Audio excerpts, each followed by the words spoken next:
Today we're going to be talking about Antigone, which is a Greek tragedy which was originally written by Sophocles in 441 BC.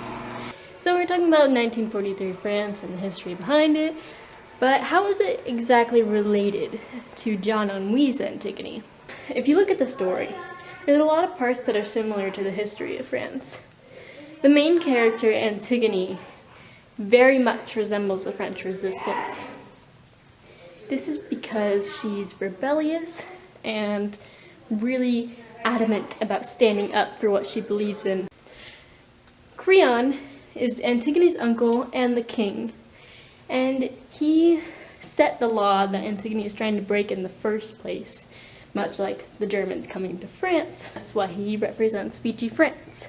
With Antigone and Creon and the guards all representing parts of France, and they're all representing what is happening in France, and that's kind of important because it's sending out the message that Jean Anouilh wants to convey to the people telling the story.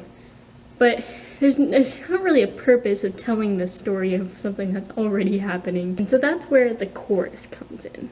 What I'm trying to prove with this Greek tragedy is that the chorus in Anouilh's version is the foundation for the message that he sent out to the people of France. And Anouilh was able to use this chorus through the contradictions that they made and the random outbursts that they made that were very eye-catching to the people of France. So the first time we see the chorus is at the very beginning of the play when they open it. So there's one particular line that sticks out from the chorus at the very beginning. And it's when the chorus is describing Antigone as the rest of the characters. But they say, when your name is Antigone, there's only one part you can play, and she will have to play hers to the end. That line, it really, okay, it talks about fate. There's only one part you can play, and you have to play to the end. Fate, fate, fate written all over that. Fate. But the other thing is that when your name is Antigone, there's only one part you can play. It's a play. All these people are characters. So what does it mean there's only one part you can play? It's kind of making this assertion that they aren't people, they're just parts. Creon is a part, Antigone is a part. It's just roles that they play in this tragedy. As a citizen of France, you're kind of forced to have some sort of opinion or assertion, and so you can either followers of the German government, you can be part of the French resistance or supporting the French resistance, or maybe you're just neutral, just following how things are, not standing up for what you believe in. Either way, you're still taking action. That's your idea. That's what you wanted to choose to do. Even if it's nothing, you chose to do nothing. And that's the role that you play in this world, in France. The second time the chorus appears in Antigone is right in the middle, kind of at a random point in time. And instead of kind of commentating on the play, they kind of go into talking about tragedy. And so the chorus said, "He who kills is as innocent as he who gets killed. It's all a matter of what part we're playing."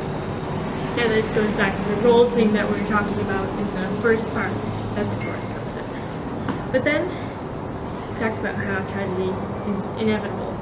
He says, "There isn't any hope. You're trapped. The whole sky has fallen on you, and all you can do about it is shout." He wants the people of France to speak out about this problem. And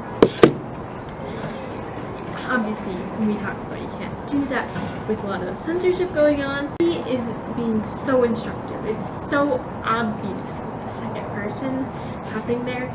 You are trapped. The whole sky has fallen on you.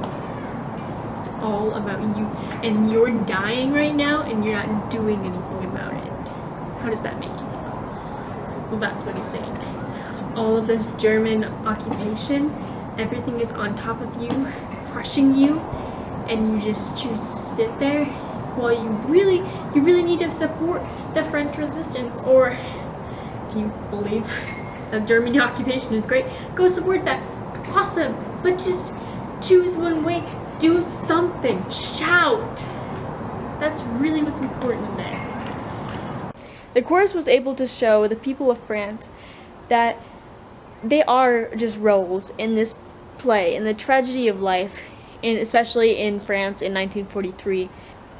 They were able to relate to the people, and they showed them that the truth, that everything is just falling on top of you, and you're just sitting there not doing anything about it. You're just being neutral. You can't just not pick sides and expect things to happen because of it. And without the chorus, John Henry never would have been able to get this message out, because the other characters could not quite convey everything that he wanted to say. If he was able to give a regular anti-Nazi speech, it probably would have been easier.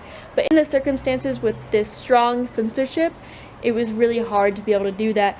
So his chorus really played a big role in his ideals and getting them out to the people. And I think that that's really what's important, that the people were able to realize what was happening, that realize that they actually do have an impact on what happens, and even if they're not part of a resistance or anything, it's all about them. Majority rules, and that's what's important.